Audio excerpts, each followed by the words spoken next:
In this installment, we're going to be going over the MLB bet slate for Saturday, August 30th. Let's get into it.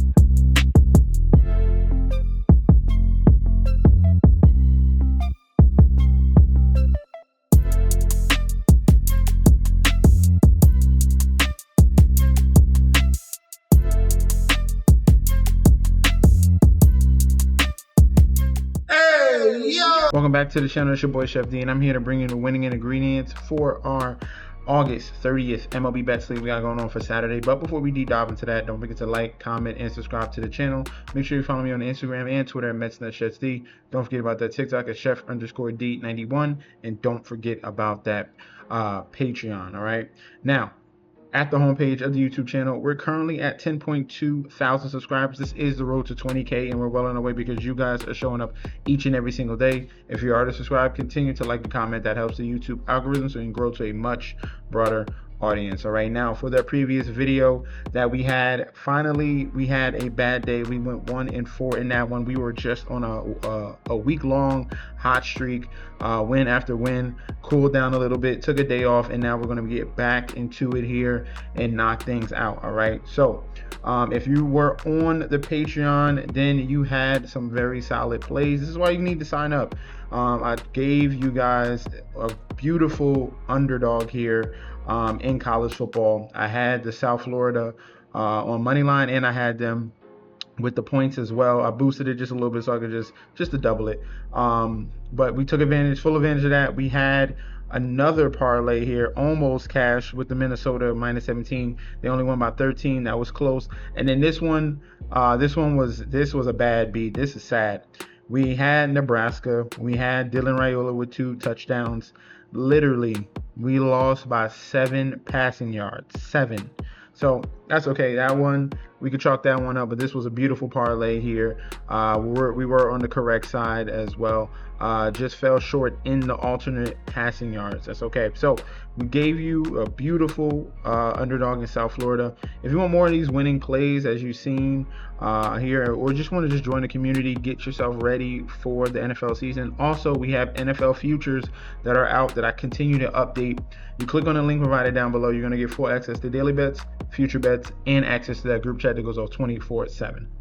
First game up here in Rogers Center, we have the Toronto Blue Jays 78-57 going against the Milwaukee Brewers 84-52. Looking at the pitching matchup here, Quinn Priester 11-2 with a 3.44 ERA, going up against Kevin Gausman 8-10 with a 3.87 ERA. Current odds for this matchup here: Blue Jays still home favorites -150. Brewers on a comeback at a +125. Total runs at 8.5. Public bet percentage here, we have the 71% of the bets, 58% of the money on the side of Toronto, and for the total yards, 85% of the bets and 77% of the money towards the over 8.5 in the total. So far, the first game of the series has went to the Milwaukee Brewers 7-2. All right, now pitching matchup here. Quinn Priester, he's been super impressive this year. Very consistent and strong on the road. 3.18 ERA, 249 batting average, 73 and 2/3 innings, 60 strikeouts. Looking at his advanced numbers here on the road, he's giving up some power to righties at a 1.89 home run per 9, 10% walk rate to lefties. But other than that, he's solid average and whip he's given up as well. But he's been really impressive. One of the consistent pitchers here in this Milwaukee Brewers rotation. All right, now Kevin Gausman has been okay at home. His numbers are a little bit risen on the road, and especially the home run ball. All right, a 4.09 ERA, 73 strikeouts in 70 innings. So the T definitely has the strikeout stuff at home, which is a positive.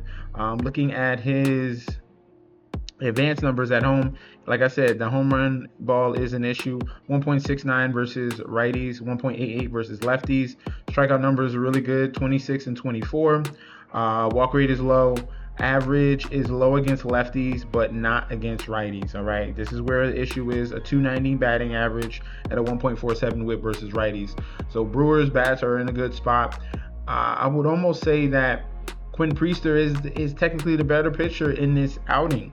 All right, but ultimately, I think that the total is where I'm gonna definitely aim for, and I want to go for the under 8.5. I think we have a little bit of a pitching duel with Quinn Priester. If Kevin Gausman can limit the home runs, then definitely we should have a lower scoring environment. All right, so under 8.5 as the main play. Secondary play would be the Brewers plus 1.5. In Citizens Bank Park here, we have the Philadelphia Phillies 78-57 going up against the Atlanta Braves 61-74. Pitching matchup in this one is Chris Sale, 5-4 with a 2.52 ERA and a 1.16 WHIP. Going up against Christopher Sanchez here, 11-5 with a 2.66 ERA and a 1.13 WHIP. This game here, no line as of right now. But I already know what side I want to be on in this one. I can imagine this line to be in around that minus 145, minus 150 range in the favor of the Philadelphia Phillies. Here, Chris Sale on the mound, so that gives the Atlanta Braves definitely a decent shot to get this W, all right, as well. And that's the reason why it's going to be a closer line, all right. For the over-under is going to be in that 7.5 range because these are two good pitchers. For Chris Sale, absolutely stellar this season on the road, 2.77 ERA, 68 strikeouts in 52 innings, and a low average of 238. Looking at his advanced numbers here, home run per 9 is basically non-existent. 32% strikeout rate to both lefties and righties, 240 average and 194 average to righties and lefties respectively. Solid numbers across the board. Christopher Sanchez very similar here. At home, dominant, 2.38 ERA, 87 strikeouts in 72 innings. Great numbers there. Very similar here with the home run per 9 super low, average and whip super low. So who's going to give up the runs? That's going to be the make it or break it here. You could play this two different ways. You could play it with the under. I think that there's definitely going to be a pitching duel between these two elite talents. And then you can also go with the plus 1.5 on the Braves, keeping this game close. It's a one-run type of environment. All right, that's what I'm seeing in this particular game. So my main play is going to be Braves plus 1.5. Secondary play will be under the total, whatever the total comes out to be. I imagine it to be around that 7.5 range. In Nationals Park here, we have Washington Nationals 53-81 going against the Tampa Bay Rays 65-69. Pitching matchup in this one, Ryan Pepiot is 9-10 with a 3.82 ERA. Jake Irvin 8-9 with a 5.40 ERA. Looking at the odds for this one, Rays road favorites minus 150. Comeback on the Nationals at a plus 125. Total runs at 9. Public bet percentage here, 80% of the bets, 93% of the money on the side of the Rays. And for the total runs, 72% of the bets, 65% of the money towards the over 9 in the total. Right now, Nationals are struggling. They're on a big losing streak right now, and the Rays are playing pretty good baseball here, winning 3 out of the last 5 games. Ryan here on the road facing the NL opponent here. He has struggled slightly more on the road, 4.50 ERA, 233 batting average. That's the positive. That's a low batting average. 62 strikeouts in 70 innings. If we're looking at his advanced numbers, it's the power to righties and some of the hits to righties as well. So a 1.6 home run per 9 versus righties, 260 batting average versus righties, and a 14% walk rate versus lefties. So he's giving up opportunities here. Despite the fact he's managing the hits, it's the walk rate that is an issue versus lefties. So that gives Nationals a glimmer of hope here. This is a very dominant lefty lineup. If they can get a couple walks going and get a hit in the key situation, they can put up some runs against Ryan. All right, now Jake Irvin here has just been bad all year long. At home, 5.08 ERA, 259 batting average, 41 strikeouts in 67 1/3 innings. So that strikeout rate is really low, below 20%, which is not good. He's struggling against lefties here.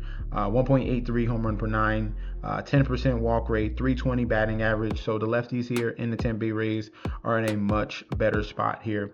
If we're going with the win here, we got Rays at a nice number at minus 150. I think they have the pitching advantage, and I like that lineup against Jake Irvin. So give me Rays on the money line as a main play. Secondary play would be team total over for the Rays as well. In Great American Small Park here, we have the Cincinnati Reds 68 and 67 going up against the St. Louis Cardinals 67 and 69.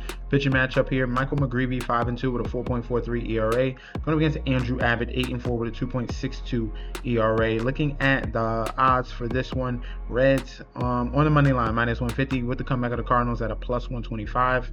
Total runs set at 8.5. Public bet percentage here: 64% of the bets on the side of Cincinnati, but we got 79% of the money here on the side of St. Louis. So definitely pros versus Joes in this one. Total runs, 89% of the bets and money towards the over 8.5 in the total. All right, now first game of the series did go to St. Louis in this one. This is a rivalry here between these two teams, and Reds are struggling, losing 4 in a row. All right, benefit here is that Michael McGreevy is on the mound. Michael McGreevy has been super inconsistent this season. If we're looking at his numbers, pull it up for you guys. If we're looking at his numbers so far this year, at home he's much worse. On the road he's a little bit better here. 3 ERA, 2.244 batting average that he's given up on the road. Only 15 strikeouts in 24 innings. Looking at his advanced numbers here, it's his numbers versus lefties that he is really bad against. Reds have some solid lefties here that can definitely attack him. He's given up a 2.08 home run per 9, 316 batting average and a 162 whip as well. So that's what I'm aiming for here. Reds lefties in this spot going up against Michael McGreevy in Great American Small Park. Definitely that home run ball versus those lefties is going to be really juicy. And then Andrew Abbott has been stellar at home, almost untouchable. 2.01 ERA, 63 strikeouts in 76 innings. If we're looking at that, advanced numbers against him at home, he's keeping a home run per 9 low. It's a 1, exactly at 1 versus righties. It's under 1 against lefties. That's what you want to see. Walk rate is low. 278 batting average to lefties. That's going to be the issue there when we're looking at Andrew Abbott. But this is when it's the lefty versus lefty matchup. You won't be seeing that as much. He's going to see mostly righties in this lineup here with the Cardinals, all right? Ultimately, I'm going to come to the conclusion here with the Reds to end their losing streak here. Give me them on the money line at -150. Secondary play in this game, I would go with the team total over for the Cincinnati Reds to take advantage of McGreevy. Last but not least here, we're in Daikin Park. We have the Houston Astros 74 and 60 going up against the LA Angels 62 and 71. Pitching matchup here, Kyle Kendricks 6 and 9 with a 5.04 ERA. Going against Spencer Arrighetti 1 and 5 with a 6.21 ERA. Looking at the current odds for this one here, Astros are home favorites -170 with the comeback of the Angels at a +140. Total runs set at 9. Public bet percentage here, 86% of the bets, 92% of the money on Houston. And for the total runs, 87% of the bets, 86% of the money towards the over 9 in the total. All right, now Kyle Hendricks here has been pretty bad this season on the road, especially 5.43 ERA, 253 batting average, 44 strikeouts in 56 1/3 innings. If we're looking at his advanced numbers, he's given up way too much power to righties at a 2.33 home run per 9. K rate is below 20. Walk rate is at 9% versus lefties. He's given up a 250s average to both righties and lefties overall, and he's got regression against lefties as well. All right, so home run ball is an issue. And in the middling performance here, very similar numbers to Dustin May, and Dustin May has been really inconsistent this year as well. All right, so I don't like Kyle Hendricks in this game. I do like the offense here for the Astros. Spencer Arrighetti here, on the other hand, he has been absolutely horrible against lefties. He pitches much better at home, but all his expected numbers double. So that regression is coming really soon. If we're looking at Spencer Arrighetti here, and you guys need to pay attention here, K percentage, very low, 19% versus lefties, 15 versus righties. That's not good. His walk rate is above 10. You see the red? Anything red is not good, all right? There's a lot of red here. Versus lefties at 11%, versus righties is 12% walk rate. He's given up a WOBA of well over 300 as well. That's not good. And the hard contact, all right? This leads to home runs, which in ISO, fast ground balls as well. Hard hit balls, period. all right, is not good. All right, you're giving up a lot of hard contact.